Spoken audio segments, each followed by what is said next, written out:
En manchette aujourd'hui, le gouvernement ne compte pas accommoder la fonderie Horn et de plus en plus de familles se tournent vers des organismes communautaires. Le TVA Nouvelles commence maintenant.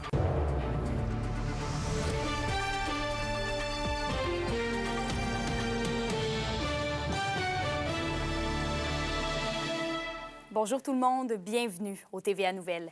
La décision de la fonderie Horn de renoncer au projet de modernisation à Héris crée une forme de surprise ici dans la région. Plusieurs acteurs de milieu se demandent comment la fonderie Horn va réussir à atteindre son objectif de 15 nanogrammes par mètre cube d'ici 2027 à la suite de l'abandon de ce projet. Le député de Rouyn-Noranda-Témiscamingue, Daniel Bernard, nous a confirmé en entrevue ce matin que son gouvernement n'avait pas aucunement l'intention de reculer sur ses objectifs et espère que la fonderie saura s'y conformer dans les délais. Le ministre a été très clair hier, puis le gouvernement, on demande à ce que l'autorisation soit respectée telle qu'elle est, c'est-à-dire dans le respect des normes des atteintes de l'objectif de 15 nanogrammes pour 2028 et dans le délai. Donc, il n'est pas question de revenir sur l'autorisation. Elle a été signée en bonne et due forme en 2023, donc on maintient l'autorisation telle qu'elle est. Et une famille québécoise sur 7 a eu recours à des organismes communautaires l'an passé, un chiffre en augmentation par rapport aux dernières années. La Fédération québécoise des organismes communautaires Famille lance d'ailleurs une campagne de sensibilisation pour rappeler l'importance des services offerts par ses membres. Avec le contexte économique difficile, la Fédération mise sur le rôle que jouent les organismes face à l'augmentation du coût de la vie et les inégalités sociales. À Val-d'Or, la Maison de la famille prend d'ailleurs part à la campagne. Oui, bien, tu sais, c'est sûr que ça fait longtemps qu'on dit que les maisons de la famille sont importantes et qu'on a besoin d'avoir plus de financement. Fait que c'est sûr que nous, avoir la FQCF en arrière de nous pour essayer de faire valoir qu'est-ce que ça apporte aux familles, ça nous touche beaucoup parce que ça fait longtemps que c'est une réalité ici de manquer de financement pour subvenir aux besoins de toutes les familles.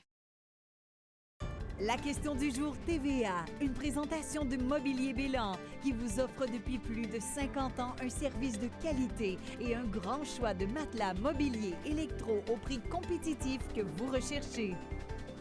À la question du jour, on vous demande, fréquentez-vous les organismes communautaires de la région? Pour voter et commenter, rendez-vous au tvaabitibi.ca.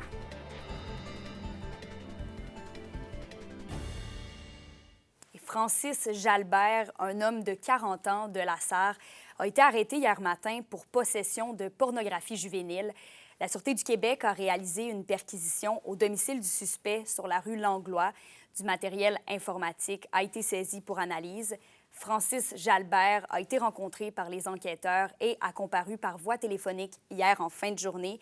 Il a été libéré avec des conditions. D'ailleurs, si vous détenez de l'information au sujet de l'exploitation sexuelle auprès des jeunes, vous pouvez la communiquer à cyberaide.ca. Et la Sûreté du Québec demande l'aide du public aussi pour retrouver un adolescent de 16 ans de Val-d'Or. Emilio Pukachiche a été vu la dernière fois vendredi dernier alors qu'il quittait son lieu de résidence du boulevard Forêt. Vous le voyez à l'écran, il mesure 5 pieds 10 pouces, pèse 170 livres, a les cheveux et les yeux noirs. Donc, si vous croyez l'apercevoir, vous devez contacter le 911. Et le centre de jour à Cabane, à Rouyn-Noranda, prend une pause pour la période estivale. L'organisme n'accueillera donc plus de personnes en situation d'itinérance dès dimanche prochain jusqu'à la mi-septembre. La Maison du Soleil Levant explique devoir prendre cette pause en raison d'une baisse de fréquentation, mais aussi d'un manque de financement. L'organisme en profitera aussi pour faire le bilan de ses premiers mois d'activité. Et à Rouyn-Noranda, la rue Joseph-Guyot, dans le quartier des Vins, sera renommée. Elle s'appellera maintenant la rue Aurore Bégin. Après des polémiques entourant l'ancien prêtre Joseph Guyot, notamment des allégations sexuelles, la Ville a pris la décision de faire ce changement. Aurore Bégin aura été une femme marquante dans l'histoire du quartier des Vins.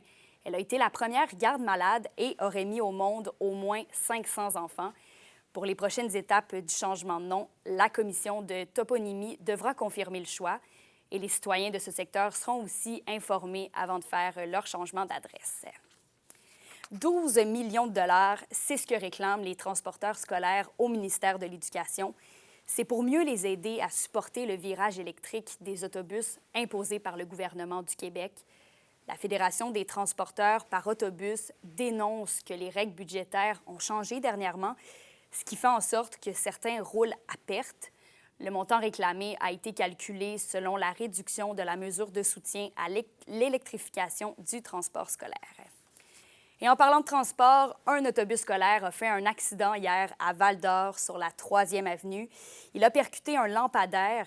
Les services d'urgence ont été appelés à se rendre sur les lieux vers 16 heures. La Sûreté du Québec nous indique qu'il y avait des élèves à l'intérieur de l'autobus, mais qu'il n'y avait seulement que des blessures mineures.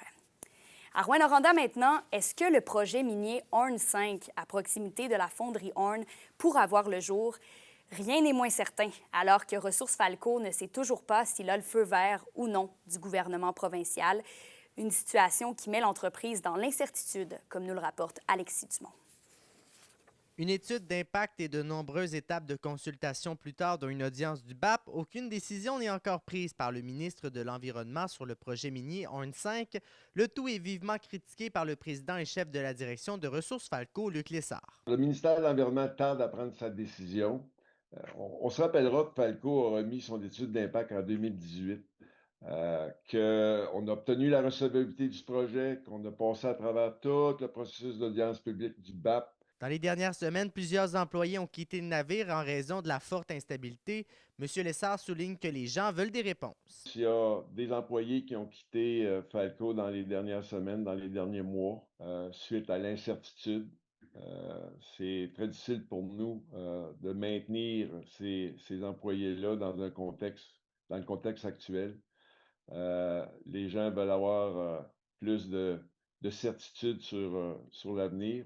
L'impatience commence à se faire sentir et Ressources Falco souhaite que des démarches soient faites rapidement. C'est long, la bureaucratie est complexe, difficile d'accès, puis c'est très, très, très difficile de maintenir le rythme. C'est parfois même très démotivant.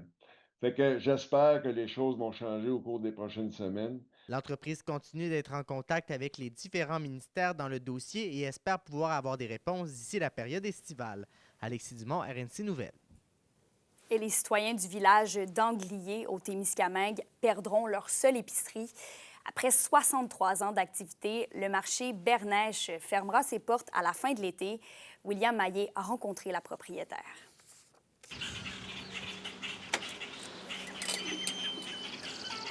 Julie Bernèche a repris l'épicerie familiale en juillet dernier. Aujourd'hui, elle fait le triste constat que cet été sera le dernier du marché Bernèche. On a parlé, on a discuté, puis on en est venu à la conclusion que la meilleure des solutions, c'est malheureusement, c'est de fermer le commerce en septembre. La difficulté à rentabiliser ses activités durant les 9 mois moins achalandés hors de la saison estivale sera venue à bout du commerce. On est chanceux quand même, Anglier, on a une belle offre touristique, on a beaucoup de passants pendant l'été avec nos attractions touristiques. Mais malheureusement, ça devient un petit peu difficile de dire que sur le long terme, c'est viable de conserver ce service-là. L'annonce de la fermeture prochaine attriste le maire de la municipalité, Normand Bergeron, pour qui les commerces de proximité sont essentiels dans des communautés vieillissantes. Mais selon lui, ce n'est pas qu'aux personnes aînées de fréquenter ces services pour assurer leur survie. Ceux qui peuvent aller ailleurs, mais ils peuvent aller aussi rester ici, puis acheter, puis encourager le magasin, parce que la journée qu'ils n'ont plus, ils vont s'en apercevoir qu'ils l'ont plus, là. En plus de servir d'épicerie, le marché Bernèche est le bureau de poste d'Anglier et est le principal endroit où les citoyens peuvent acheter de l'eau avec la vie d'ébullition en vigueur depuis plus de 15 ans. Ici, c'est l'endroit où on peut appeler si on a un problème à la maison. Jean-Claude a toujours été disponible, ouvrir les cours, tu sais.